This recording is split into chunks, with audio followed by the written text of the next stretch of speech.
So let's continue the videos, guys, talking a little bit about the leaks, and we start off with another thing that it's pretty insane that I wanted to talk about, which is the M1A2T, guys. So I already did some videos about it. I don't know if you guys saw it or not, and that's why I honestly gonna do a video about this, because I already talked a lot about this vehicle, okay, in the past, like last week, right?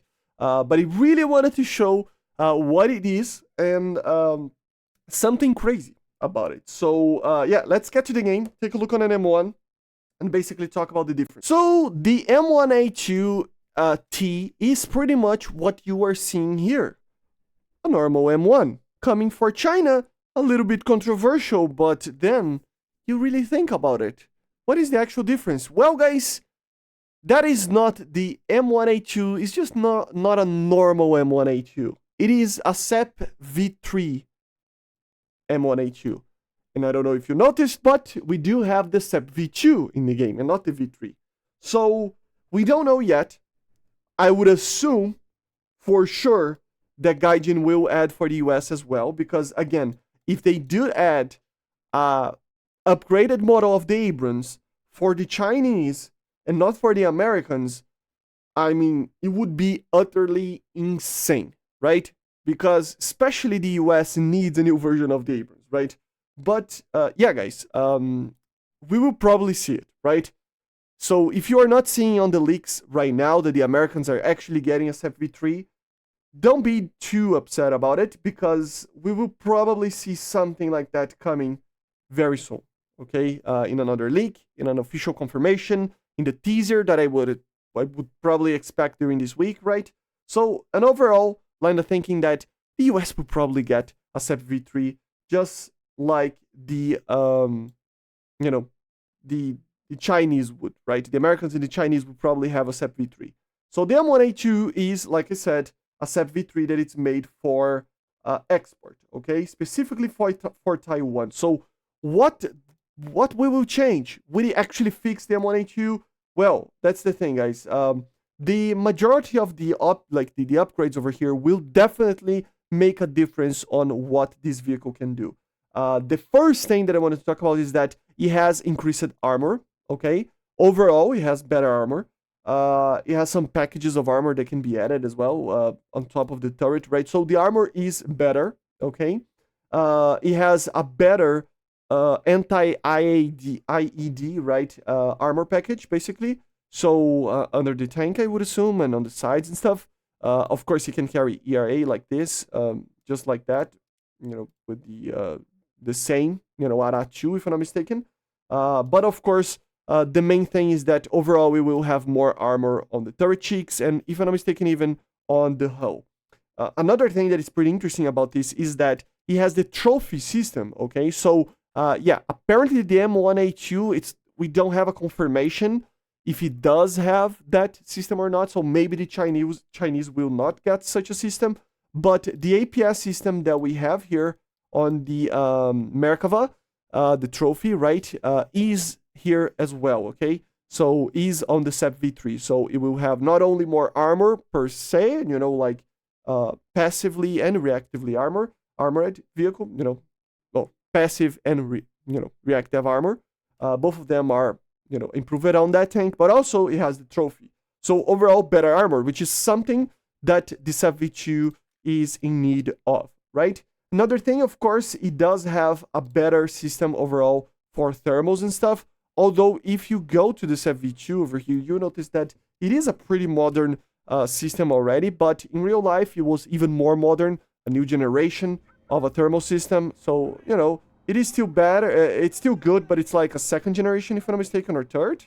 I have to check if it is second or third, but it is even better on the SEPV3, right? So it should be a pretty significantly good thermal system for not only the gunner, but also the commander, right?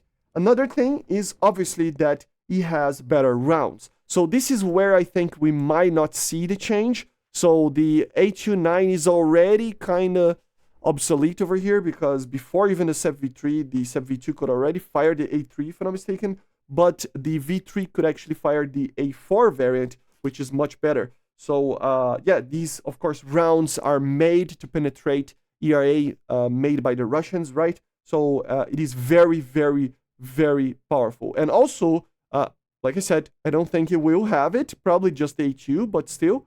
And of course, to substitute all of these rounds, the 830, the 830A1, and the 908, you have the M1147, which is basically a multi-purpose round, similar-ish to some of these, but they are already multi-purpose, right? But even more, right? And it has even a data link system to have an improved system on where it should detonate. So yeah, that would be very interesting as well. And then the last like big thing, of course, there are other things over here. Like I said, it will still have the ARAT armor and some other things like that. But the major thing over here is that, you know, on the actual inner bits of the tank, it has an APU, right? So similarly to the T90M that it had and then they remove it, it would have a module that it is an APU. And what is that going to do is basically create an ability for the Abrams and maybe even for the T90M if it's added, for it to actually turn it off, its engine, and still turn it on, its APU, which will in real life consume less fuel. That's the objective. But in the game, would be able to do less noise and also maintain the the battery alive, meaning that you can turn it off the engine and maintain with the APU on the energy on the tank for you to keep fighting on a position where you are hidden. So it's a pretty interesting feature that they said that they removed it, the module itself for the T90M because it wasn't a mechanic that was added right now. So, but they were going to add it, right? So it is a pretty interesting thing because it will make the Abrams a lot better, I think. So overall, guys, to wrap it up, better armor with trophy APS, right? Better, FLIR systems, better cameras in general, better ammunition, and the APU, which is pretty insane. So it tries to tackle some of the setbacks of the Abrams in modern combat, and yeah, fix some of the problems that they were facing in real life as well, right? So it is pretty cool. The SEPV3 will be pretty amazing. Like I said, guys, the A2 that got leaked is the only one that we have. And yeah, Taiwan will be the only one that we have in the leak yet, but still it is pretty interesting. So yeah, it is, remember, the A2T, guys, it is actually a variant of the SEPV2, but it basically has all the upgrades that the V3 would have, basically, right? Except some things. So it's very similar to the SEPV3. So because it doesn't have, for example, apparently the armor out of it, it might feel that we will not see the V3, okay?